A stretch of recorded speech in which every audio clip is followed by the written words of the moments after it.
आंतरराष्ट्रीय विश्वातनं अतिशय मोठी बातमी आता समोर येते। अमेरिकेचे माजी राष्ट्राध्यक्ष डोनाल्ड ट्रम्प यांच्यावर प्रचार रॅलीमध्ये गोळीबार करण्यात आलेला आहे। पेन्सिल्व्हेनियामध्ये 2 अज्ञातांनी त्यांच्यावर गोळीबार केला। सुरक्षा रक्षकांनी गोळीबार करणाऱ्यांना जागीच ठार केलेला आहे आणि या गोळीबारातून ट्रम्प थोडक्यात बचावलेत। या घटनेनंतर ट्रम्प यांच्या उजव्या कानावर आणि चेहऱ्यावर रक्ताचे डाग दिसून आले। त्यांची प्रकृती स्थिर असल्याचं सांगितलं जातंय।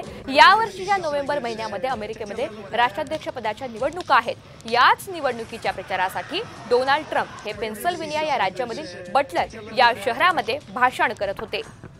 तर आपण ही 2 दृश्य पाहतोय। या प्रचार सभेचं आयोजन करण्यात आलेलं होतं आणि याच दरम्यान ही सगळी दुर्घटना घडलेली आहे।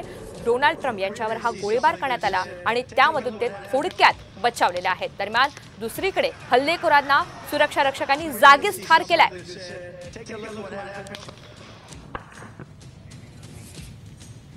तर पेन्सिल्व्हेनिया राज्यातील बटलर शहरामध्ये डोनाल्ड ट्रम्प यांची प्रचार सभा होती।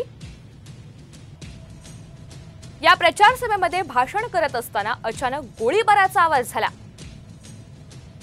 आवाजानंतर ट्रम्प कानाला हात लावत खाली झुकले।